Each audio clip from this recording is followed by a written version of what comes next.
প্রথমবার শ্বশুর বাড়িতে এসেছি, কিছু বাজার করে না নিয়ে গেলে হয়। একটা নতুন হাট দেখতে পাচ্ছি, মনে হচ্ছে শনিবারের হাট।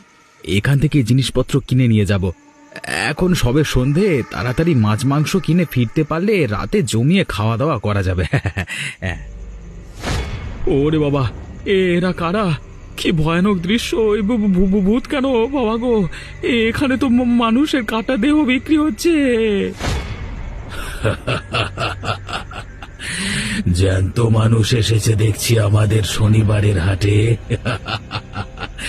তোকেও এরকম কেটে বিক্রি করব। আমাকে ছেড়ে দাও, ছেড়ে দাও, আমাকে বাঁচাও, বাঁচাও, মেরে ফেললো, বাঁচাও। কি হয়েছে রমেশ? কোথায় গিয়েছিলে তুমি? তোমার এরকম অবস্থা কেন? বাবা, বাবা, আমি যা দেখেছি তা আপনাকে বলবার নয় বাবা। কি দেখেছো তুমি? তোমাকে দেখে মনে হচ্ছে তুমি ভয় পেয়েছো। আমি গিয়েছিলাম রাতে যাতে ভালো রান্না হয়, সেজন্য কিছু মাছ আর মাংস কিনে আনতে। কোথায় গিয়েছিলে তুমি? আমাদের গ্রামের একদম শেষে, যেখান থেকে দ্বিতীয় গ্রামের শুরু হচ্ছে, সেখানে শনিবার সন্ধ্যার হাটে। কি দেখেছো তুমি? সেটা একটা ভুতুড়ে হাট। ওখানে অনেক ভয়ানক ভয়ানক চেহারার সব ভূত পিশাচ মানুষের কাটা দেও বিক্রি করছে। ওর বাবা, কি ভয়ানক! তুমি এই গ্রামে নতুন এসেছো, কিছু জানো না, কেন গিয়েছিলে তুমি? আরে বাবা, আমি কি জেনে শুনে গেছি নাকি? কমলা ঠিকই বলেছে, তুমি যে প্রাণ নিয়ে ফিরে এসেছো এটাই অনেক। কি আর বলবো, আমি মরতে মরতে বেঁচে ফিরেছি। আর একটু হলেই ওরা সবাই তেড়ে এসে আমাকে খুন করে ফেলতো। আর যদি আমাকে মেরে ফেলতো তাহলে হয়তো আমাকেও কেটে ওভাবে বিক্রি করতো। উফ, কত রক্ত! মানুষের হাত পা কাটা, মুন্ডু পড়ে আছে চারিদিকে, কি ভয়ানক! দেখো বাবা, তোমাকে আমি সব খুলে বলছি। গ্রামের নতুন জামাই হওয়ার কারণে তুমি হয়তো বুঝতে পারছো না যে এই গ্রাম তোমাদের গ্রামের মতো নয়। এখানে অনেক এমন বিষয় আছে যেগুলোকে এখানকার মানুষ এড়িয়ে চলে বা ভয়ে সেখানে যায় না। বিশেষ করে ওই জায়গা, ওখানে যে যায় সে আর বেঁচে ফিরে আসে না। কিন্তু যা হচ্ছে এগুলো তো চলা ঠিক নয়। তুমি কি তার ঠেকা নিয়ে বসে আছো? কি ঠিক কি ভুল সেটা তুমি ঠিক করার কে শুনি? তুমি বুঝতে পারছো না, আজকের যুগে এসব ঘটনা চলতে দেওয়া একদম উচিত নয়। কিন্তু তুমি একটু বোঝবার চেষ্টা করো, যে বা যারা এসবের পেছনে জড়িত আছে তারা খুব ভয়ানক লোক। তারা নিশ্চয়ই পিশাচ সিদ্ধ। তারা যা খুশি করতে পারে। এই গ্রামের প্রচুর মানুষ এর আগে মারা গেছে। ওগো, ওগো, তুমি একটু আমার কথা শোনো। যেখানে যেমন নিয়ম তা মেনে চলার চেষ্টা করো। এখানে তুমি দুদিনের জন্য অতিথি হয়ে এসেছো, সব বিষয়ে মাথা গলাতে গেলে বিপদ ডেকে আনবে। আমি কোনো কথা শুনবো না, আমাকে জানতেই হবে এর পেছনে কি আছে। ঠিক আছে, তুমি যখন নাছোড় বান্দা, তখন এইসব ব্যাপার নিয়ে পরে ভাবা যাবে। এখন এসো, খেয়ে নাও।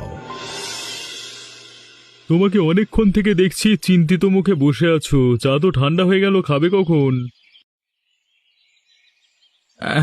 হ্যাঁ, এই যে খাবো খাবো। কি নিয়ে চিন্তা করছো বলো তো তুমি? দেখো ভাই, আমাকে বলতে পারো, কিন্তু তোমাকে আমাদের এদিকে কোনোদিন দেখিনি, মনে হচ্ছে নতুন মানুষ। হ্যাঁ, আমি গ্রামের নতুন জামাই। নতুন জামাই আবার চিন্তা করে নাকি? কি হয়েছে বলো দেখি। এখন দোকানে কেউ নেই, তোমার কথা কেউ শুনবে না, আর আমিও কাউকে বলবো না। কালকে সন্ধেবেলায় ভাবলাম নতুন শ্বশুর বাড়িতে এসেছি, কিছু বাজার করে নিয়ে যাই।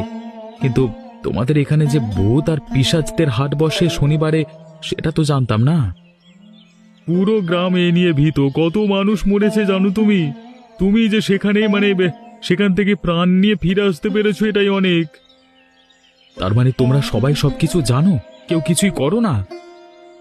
আমার সাহস আছে, এই ভূতের ব্যাপারটা আমিও শেষ করতে চাই রে বাবা, কিন্তু কেউ আমাকে সঙ্গ দিতে রাজি নয়। সবাই ভয়ে ঘরের ভেতর ঢুকে আছে। এদিকে বুঝছে না যে যত লুকিয়ে থাকবে তত মরতে হবে।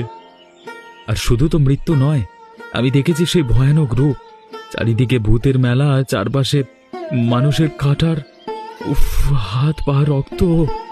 কিন্তু কিন্তু তুমি কিভাবে আটকানোর কথা বলছো? তুমি কি পারবে? আমার তন্ত্র শিক্ষা রয়েছে, আমাকে কেউ যদি সাহায্য করে আমি পারতে পারি। আমি সাহায্য করব তোমাকে। তাহলে প্রথমে আমাদের জানতে হবে এর পেছনে প্রধান কালপ্রিটকে, তবে খুব গোপনে। ঠিক আছে, বুঝতেই তো পারছো দিনকাল ভালো নয়, বাড়িতে আবার সবাই চিন্তা করবে। আমি এখন যাই, হ্যাঁ, বাকি কথা কালকে আলোচনা করা যাবে। আমিও তন্ত্রমন্ত্রগুলো ভালো করে একটু ঝালিয়ে নিই। হ্যাঁ রে কমলা মা, রমেশকে তো দেখছি না, সে কোথায়? বাবা, চিন্তায় চিন্তায় আমার মাথা খারাপ হয়ে যাচ্ছে। যবে থেকে এই গ্রামেতে এসেছে কি যে করছে কিছুই বুঝতে পারছি না। কেন, কোথাও বেরিয়েছে নাকি? বেরিয়েছে তো বটেই, তবে কোথায় যে গেছে বলে যায়নি। সে কি কথা, দিনকাল ভালো নয়, এর মধ্যে কোথায় গেল বলে যাবে না, তার মধ্যে আবার কালকেই ওসব ভয়ানক ব্যাপার হয়েছে। কাল অনেক রাত পর্যন্ত ঘুমাতে পারেনি, ঘুমের মধ্যেও কি সব বকবক করছিল। এ তো লক্ষণ ভালো দেখছি না, আর কিছু হয়েছে? খুব ভয় পেয়ে গেছিল মনে হয়, মাঝে মাঝে চিৎকার করছিল ঘুমের মধ্যে, আর বলছিল কারা নাকি গলা টিপতে আসছে। ঠিক এইভাবে গ্রামে অনেক লোক মারা গেছে রে, তুই একটু সামলে রাখিস। আজ আসুক, আমি ভালো করে কথা শোনাবো ওকে। দেখ, যে যা পারে করুক, গ্রামে যাই হোক, কিন্তু তোদের জীবনে যেন তার ছায়া না পড়ে এটাই চাইবো। আমাদের জীবন তো শেষ হয়ে গেল, কিন্তু তোরা দুদিন পর নিজেদের বাড়ি ফিরে পাবি, তাই তোদের এই সবের মধ্যে জড়ানোটা উচিত নয়। আমিও তো সেটাই বোঝানোর চেষ্টা করছি ওকে, দেখা যাক কি হয়। কিছু ভাবনা চিন্তা করলে? এত বড় ঘটনার পেছনে নিশ্চয়ই বড় মাথা রয়েছে, আমাদের খুঁজে বার করতে হবে। তুমি কিছু দেখতে পাচ্ছ দাদা? কি দেখবার কথা বলছো বলো তো? ওই দেখো, কতগুলো ছায়া যেন দূর থেকে যাচ্ছে। কোথায়? ওই তো দূরের ফাঁকা রাস্তার দিকে। হ্যাঁ তো, ওই যে শুনতে পাচ্ছ ভুতুড়ে হাসি শোনা যাচ্ছে। আমার কেমন সেদিনের কথাগুলো মনে পড়ছে মহিদ্দা, বুকের ভেতর কিরকম ভয় করছে। ভয় পেলে আমাদের হবে না, তুমি ভেবে দেখো এটাই সুযোগ। কি সুযোগ? শনিবারের হাটে তুমি যাদেরকে দেখেছিলে এরা তারাই, এরা নির্ঘাত কোনো মানুষ নয়, কারণ আমাদের গ্রামের কোনো মানুষ এত সন্ধেবেলায় রাস্তায় বেরোতে সাহস করে না। তাহলে তো আমাদের এখান থেকে পালিয়ে যাওয়া উচিত। না না, চুপচাপ ওদের পিছু করা উচিত। ওই ছায়া মূর্তিগুলো যেখানে যাচ্ছে সেখানে যদি আমরা পৌঁছাতে পারি তাহলে বুঝতে পারবো যে পুরো ঘটনার মাথা কে। কিন্তু ওদের হাসিতেই তো আমার প্রাণ শুকিয়ে যাচ্ছে, যদি আমাদেরকে ওরকম ভাবে কেটে বিক্রি করে দেয়। কিচ্ছু হবে না, তুমি তো জানো যে আমি তন্ত্র মন্ত্র জানি, চুপচাপ আমার সাথে এসো। আমরা তো সেই রাস্তাতেই এসে গেছি যেখানে গ্রামের শেষ। তার মানে আমাদের গ্রামের কেউ এই ঘটনায় জড়িত নয়। দেখেছো, ওরা হাসতে হাসতে ওই অন্ধকার বাঁশবাগানের পেছনে চলে গেল। এবারে আমি বুঝতে পেরেছি। কি বুঝতে পেরেছো? ওই বাঁশবাগানের পেছনে শয়তান জমিদারের বাস।